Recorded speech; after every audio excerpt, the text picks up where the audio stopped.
今天的经文。好，我们的经文在马可福音第10章46到52节。我们今天的经文在马可福音第10章46到52节。翻到了吗？好，我们一起来读。好，一起来读吗？好，来，传道来读哦。来，到了耶利哥，耶稣同门徒并许多人出耶利哥的时候，有一个讨饭的瞎子，是底买的儿子巴底买，坐在路旁。他听见是拿撒勒的耶稣，就喊着说：“大卫的子孙耶稣啊，可怜我吧！”有许多人责备他，不许他作声，他却越发大声喊着说：“大卫的子孙啊，可怜我吧！”耶稣就站住，说：“叫过他来。”他们就叫那瞎子，对他说：“放心，起来。”他叫不让。瞎子就丢下衣服，跳起来，走到耶稣那里。耶稣说：“要我为你做什么？”瞎子说：“拉波尼，我要能看见。”耶稣说：“你去吧，你的信救了你了。”瞎子立刻看见了，就在路上跟随耶稣。好，这是我们今天的经文。放心吧，绝对不是放心吧咖啡。这个老板之一坐在这里，他今天可能为了这个题目而来。好，放心吧，听了就让人家很放心吗？去放心吧，就很放心吗？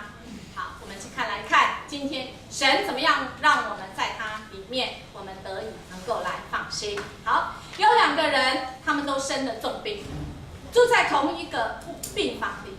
其中有一个人每天下午可以到病房上坐起来1个小时，以便能够排除肺部的积水。他的病床呢是靠着病房唯一的窗户，但是另外一个人呢，他是在另外床，他不是在窗户旁边。这个人呢也正好，他必须整天躺在病床上，因为他是脊椎受伤，没有办法坐起来。这2个人在同一个病房，整天就是聊天个不停，聊自己的家人，聊房子，聊工作，聊所有的一切。每天下午呢，这个靠窗户的这一位，他会坐起来的时候，他就会像那一位整天不能坐起来的这个室友病友，他就会跟他讲窗外的景象，而且一一描述出来。那另外呢，这个人不能起来的人，他就是靠着听这个窗户边的这个人所讲窗外的活动景象彩色，让他的自己的世界，虽然他不能坐起来，虽然他不是靠窗的，但他的世界仍然能够开阔，而且很有生气。从窗户看出去，可以看这个窗户边的人，他就讲从窗户看出去，你可以看出一座公园，他就开始想象，看不到人就开始想象。里面有一个美丽的湖，鸭子呢，天鹅在水面上，孩子在那边驾驶着玩具船，年轻的情侣在那边谈情说爱，远处还可以看到美丽的城市101。靠窗的人每天都这样描述，而且还有描述那个声音跟景象。你有看到那个画面了吗？这个人很会描述。有一天日子一天一天过，一天早上，日间的班的护士进来，发现靠窗户这个人已经没有气息，于是他们把他的尸体整理完以后移出去，靠窗的这个床变成空下来，于是整天只能躺着另外那床的病人，他提出一个恳求：可不可以让我的病床移到窗户旁边啊？护士说可以啊。护士帮他移到这个窗户旁边，而且帮助他坐起来看看那个窗外的景色。他发现什么？他发现原来窗户外是一片白色的墙壁。这个病人还活得这个，平常不能起来，怎么会这样？这不是窗外，听到那个已经过世那个人，他不是每天都叙述外面发生的人世间种种的事情，各式各样的声音，不是吗？怎么会是一片白色的墙壁呢？他问护士。那一位已经过世的室友，什么原因要骗我？窗外明明没有五彩缤纷啊，只有白色的墙壁。护士说，或许他只是想给你打气吧。因为这一位已经过世的室友，他是一个盲人，他连这一片墙壁他其实都看不见。我们知道，眼盲不一定心会被困住，但是心里盲的人却难脱逃那个困境。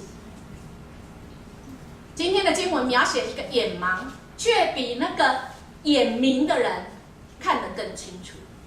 耶稣是谁？耶稣在这世上的任务是什么？跟随他耶稣的人会有什么结果？要如何来做？这段经文这样讲：到了耶利哥城，耶稣同门徒并许多人出耶利哥的时候，有一个讨饭的瞎子，是底买的儿子巴底买，坐在路旁。他听见是拿撒勒的耶稣，就喊着说：“大卫的子孙啊，耶稣啊，可怜我吧！大卫的子孙，可怜我们。”你从这个经文你或许不知道这有什么稀奇，但是从这个经文我们就可以看到，就可以知道，这一个瞎子眼盲的，他的心却不盲。怎么说呢？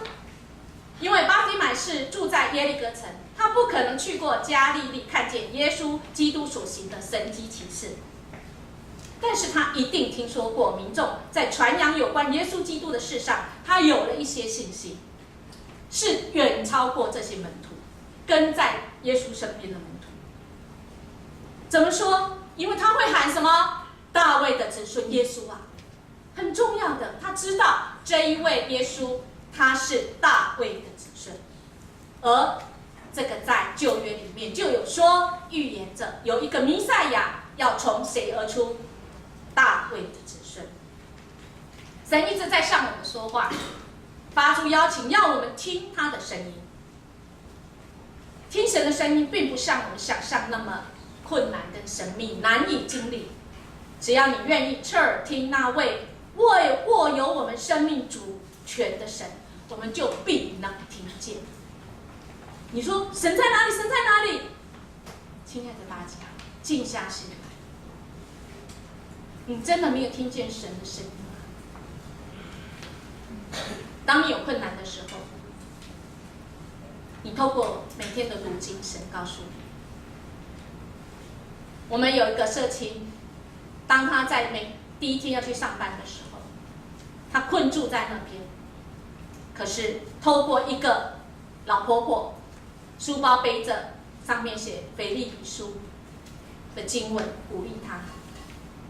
那加添给我力量的，我凡事都能。这就是听见神告诉你，这就是听见，透过传道，透过诗歌，透过你身边的每一个事件。我们看到这个瞎子巴底买虽然眼盲，但是他有洞察力，可以使他脱困，他能够洞察出他的机会就在眼前。当很多人责备巴底买不准他出声音的时候，因为眼瞎的人在耶稣那个时代只能够做乞丐，只能当乞丐，做维持生活的方式。人们对他们的生活跟需要很少会给予他们鼓励，给予他们关怀，但巴底买却越发大声的喊着：“耶稣！”越发喊着：“大卫的子孙，可怜我吧！”一个人有需要时来找耶稣，即使所有的门徒从中来拦阻，还是他能够想出办法。他对耶稣基督两个名称，什么？拿撒勒的耶稣，表明耶稣基督实实在在是生活在拿撒勒的人，而不是一个幻影。我们如果知道教会历史，就会发现，当耶稣钉在十字架上，就是启示录那个时候，我们今天有读启示录之后，越来越多的人说：“哎呀，那个上十字架耶稣的只是一个幻影而已。”所以那时候就开始有内忧，就说啊，耶稣只是幻影，所以上十字架他不会痛，他只是幻影。错，我们从巴迪马的呼叫说，大卫的子孙他是有血有肉，是经过大卫子孙所生下来。大卫子孙说明上帝透过先知的话所应许的拯救者弥赛亚已经来临，这是记载在以赛亚书11章第1节跟第10节。总是会关心边缘人的耶稣站住，说什么？耶稣听到，而且看到这个被怎样被拦阻，这个瞎子大声喊叫，被谁拦阻啊？可能是被身边的人，被那些怎样跟在耶稣身边的人拦阻。没吵了，小声一点啦。亲爱的大家，你有没有过拦阻别人到神的面前？他可能已经没有救不行了，他在那边喊救我救我，他可能不是这样讲，他只是眼神一直看着你，他很孤单，他人际关系没有人理他，你去加入人家的霸凌里面，你不理他，你就是拦阻。他在自我告白，我可能就在那边讽刺他，这就是拦阻。拦阻这个瞎子巴蒂买的，不要吵了，这可能是在耶稣旁边的门徒。为什么？因为在这个经文的前面，我们去看，前面的就在看到，我们前面今天没有多余的时间看，但我们可以看马可福音第10章，在46节之前就看到门徒们他们在争论什么？争论谁要做大，谁要做小。当耶稣呢得着那个弥赛亚的时候，他们不知道弥赛亚是受苦的，他们说：“我们要增大，我们要增大。”他们心里眼睛没有盲，可是他心却瞎，不知道耶稣来当弥赛亚是要受死的，不是要当那个君王，不是要当那个很雄伟可以让他们做大的，不是。这些门徒不懂，比这个眼盲的人还要盲，他们的心是盲。可是当这些门徒，当这些挡住瞎子来找耶稣的人，他们听到耶稣说什么？听到他说什么？叫他过来，叫他过来。他们就怎样？有没有说：“耶稣，你怎么这样讲呢？”没有。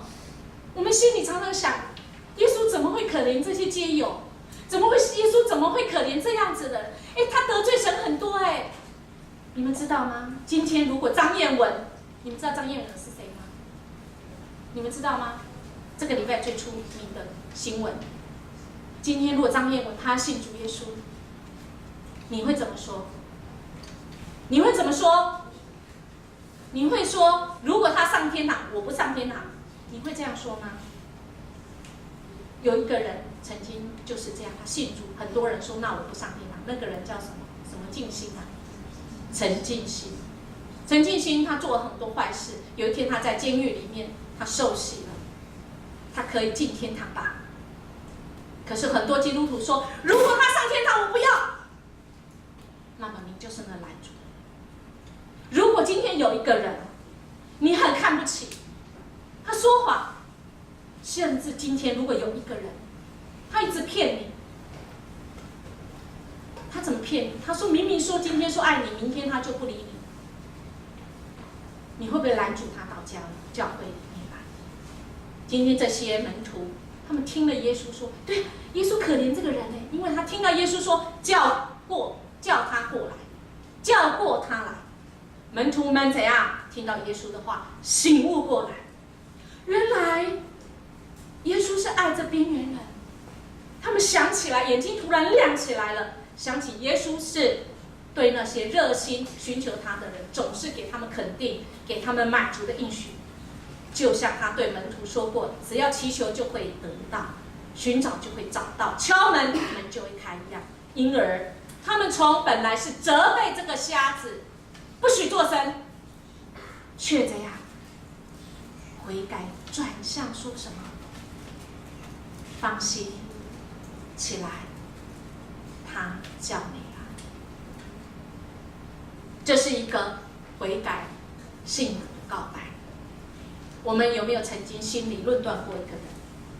这个人我就是不爽，这个人过去他就是背叛过我，我就是不想他跟他在一起。对不起，你就是拦住神的人。今天神要说，你最气、你最在乎这个人，叫过他来，叫他来，你愿不愿意去叫？你愿不愿意说，对那个人，最在角落那个人，被你拒绝，你不想跟他在一起的人，你说放心起来，他叫你。传道常常看到我们在福音主日的时候，我们都自己一直讲，一直熟跟熟的人一直讲话，可是那个新来的常常就站在那里。亲爱的大家，你如果没有过去叫他说放心起来跟我们一起，耶稣叫你啦。这是一个信仰的告白。这些门徒悔改了，因为他们原来担心，他们原来论断，本来责备这个瞎子不要作声，可是他看到耶稣说去叫他过来，他知道耶稣已经赦免他，他放心了，他心也放心了。主啊，你知道我刚刚对不起，我刚才责备，我刚才没有接纳这个人，我没有好好服侍。主啊，我拦阻了人。但是神说叫他过来，神主动跟我们和好。你是不是愿意说，主啊，我被你饶恕，我也邀请这样的人。他知道人到神的面前，有罪的人到神的面前会担心的。你愿不愿意对身边的人说，放心起来，他叫你了。拦阻人到神面前是门徒跟他的名分是背道而驰。对那些有需要的人说放心起来，他叫你，才是门徒终于所蒙的这个恩召。这句话的背后反映出说话的人内心生命的情况。除了可能猜测巴底买内心是紧张担心之外，也有一个被改变后的表达跟告白。这位耶稣是让人放心的慈爱的、公义、全能、全知、全在、有赦罪之恩的上帝。传道曾经讲过这篇道的时候，有一个人他心中气愤，因为他自己得罪神。他曾经跟他最要好的男朋友有过婚前性行为，他觉得他自己很肮脏，他觉得自己不配，所以他不敢到神的面前。他曾经是所谓的同性，他不敢到神的面前。你曾经拒绝过这样的人吗？神要再次邀请你，你若愿意悔改，神要说，孩子，只要你愿意不再犯，邀请你身边这个人，你在乎的这个人，放心起来。耶稣叫你吗？耶稣真的叫你，好不好？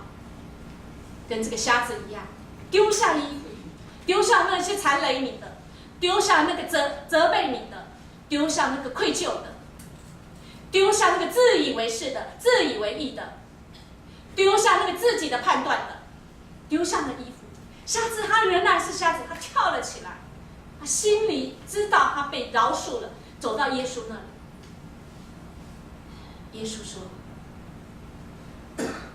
要我为你做什么？要我为你做什么？”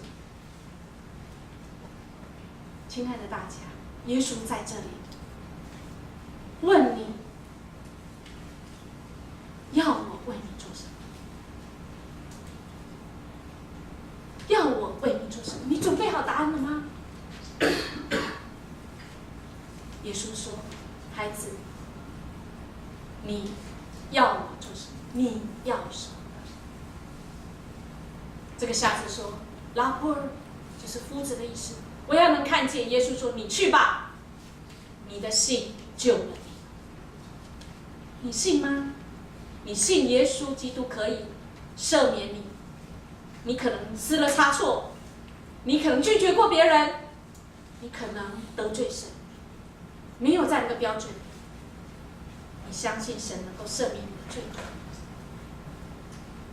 神要对你说：去吧，你的信救了你。瞎子立刻看见，就在路上跟随耶稣。看见就跟随耶稣。你得着了神的恩典，你有没有丢下所有的残累，跳起来走到耶稣那里？这些经文都是曾经被神呼召，他就丢下他们的生财器具，丢下他们依靠的船，丢下他自己可以获名获利的，丢下那些绊倒他们的，跳起来走到耶稣，立刻就看见，因为耶稣要说，要我为你做什么？你要什么？你准备好答案了没？你要什么？如果你还没有准备好，传道要邀请你赶快准备，因为机会可能就过去了。你要什么？你准备好。看起来这巴蒂马他知道他自己要什么，他马上说：“我要能看见。”传道也要说：“我要能看见，我要能看见那个我看不见的，那就是信心。我要能看见主你，我要能看见。你愿意想要能看见吗？”主要说：“孩子，如果你愿意相信，你能够看见，你一定能看见，是因着你的信，不是因为我们的才能。”耶稣说：“我为审判到这世界，叫不能看见的可以看见，能看见的反而瞎了眼。”所以，亲爱的，这句话很吊诡，就是说，如果你不相信耶稣，你纵使你看得见，你也不清楚；你纵使眼明，你也心盲。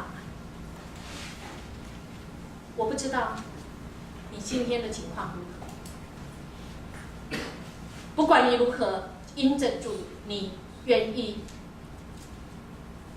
悔改，愿意跟随主，神就记下你的名字。马可福音这一段里面，只有这一段记下这个瞎子的名字叫什么？叫什么？你们忘记没关系，但神不会忘记他的名字。只有马可在这里记录这个名字，你们的名字像今天的这首歌一样，被神刻在那心里。你们的脸孔在神面前，神时时为你们来祷告。感谢神，他的爱来拯救我们。我们被拯救，我们真的就起来吧，我们就来让身边的人说：“放心吧，起来，耶稣叫你。放心吧，起来，耶稣叫你。你不要怕你的名字，你不要怕我像这个灰尘一样。不，你的名字要刻在哪里？今天启示录有讲，刻在哪里？刻在哪里？刻在哪里？可生命册就是你的生命可以有永生。我们一起来唱这一首歌。神要把我们的名字，只要你愿意相信，无价自宝。可以帮我们换这个影片那个PowerPoint吗？我们要一起来唱这一首。我们再一次在神的面前，我们确认我们的价值在神的面前，不是因为我们才能。乃是神爱我们。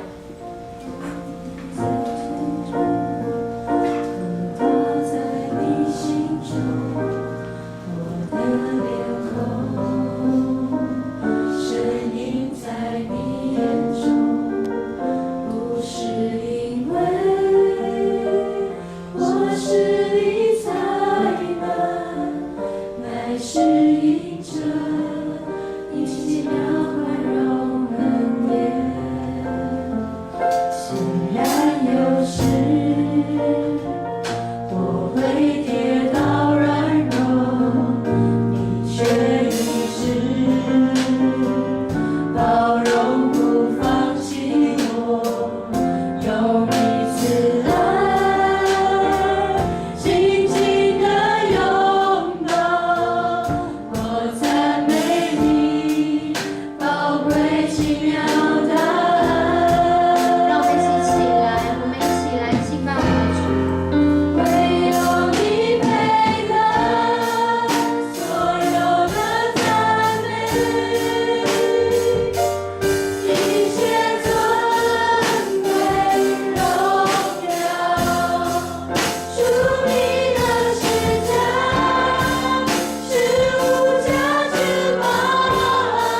你是不是心忙了？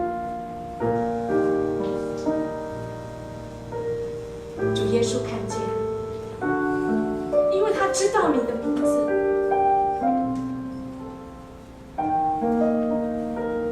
你在神的面前，不管你相信他，你认识他了没？他都定义爱你，因为圣经明明说他不愿意有一个人沉沦，乃愿人人都能够得救。因为记在生命册上是多么的重要。你已经记在生命册上了。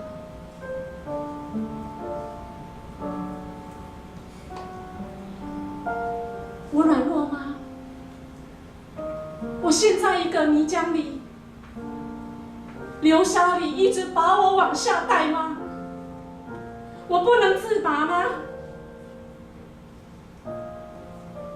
我心中有一个人，我心中有一个话，使我困住，我看不清耶稣你。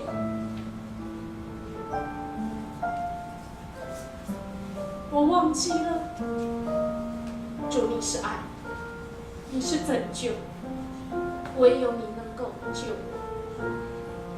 传道邀请你，把你心中这个困顿，用你的右手抓住这个困顿在你心，放在你心上，因为此时耶稣在这里。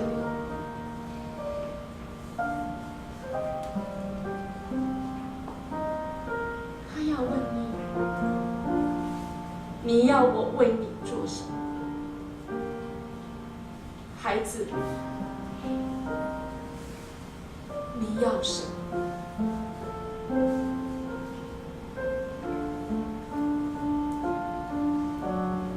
孩子，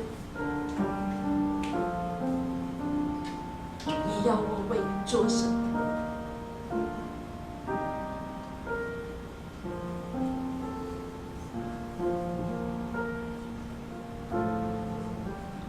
若是你准备好了答案，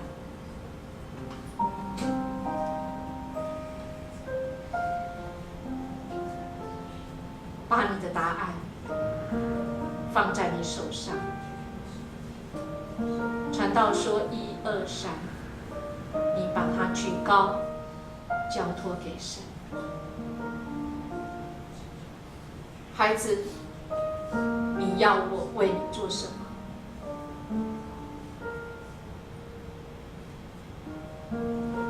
孩子，你追求什么？你要什么？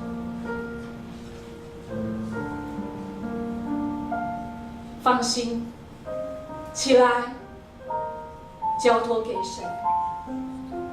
耶稣叫你啦。传道说1数到3的时候，你把你手上所抓的这个困顿，你要主为你做的，举高，交托给神。你预备好了吗？孩子，你要我为你做什么？你预备好了吗？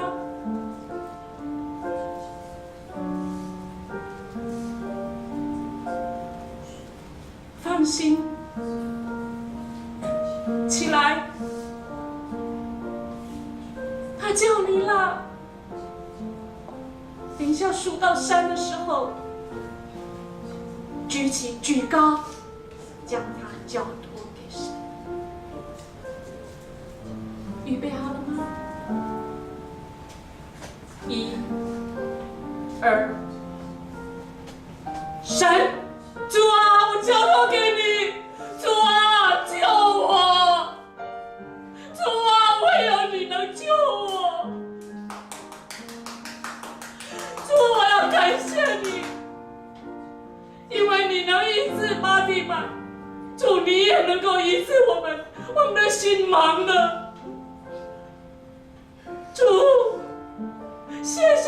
恩典，唯有你在乎我们，唯有你把我们的名字刻在你的心上，唯有你，唯有你在乎我们，你有权柄，你有意志，你能够成就，你能够让我们复合，你是我们生命中的支持，你是我们的引导。主，我们谢谢你，谢谢你将成就的一切，我们献上感谢，只因为我们称你是主啊，我们的阿爸父。主，唯有你是那完全的父亲。主，我要原谅我自己的父亲，我的母亲，我在这地上的重要他人。主，他们不完全。主，我们要因着你爱我们，我们要原谅。主，我们就交托给你。主啊，谢谢你，奉主耶稣基督的名求。阿门。我们再唱一次我的名字。我的名字刻画在你心中，我的脸孔显映在你眼中，不是因为我是你才能，乃是因着你奇妙宽容恩典，虽然有时我会跌倒软弱，你却一直包容不放弃我，用你慈爱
将成就一切。下个礼拜或接下来，你刚才所交托的，神要成就，我们就要来开口来见证神，好吗？我们即将要经历的，我们要来见证神，因为他是又真又活的神。感谢主。我们接下来是奉献。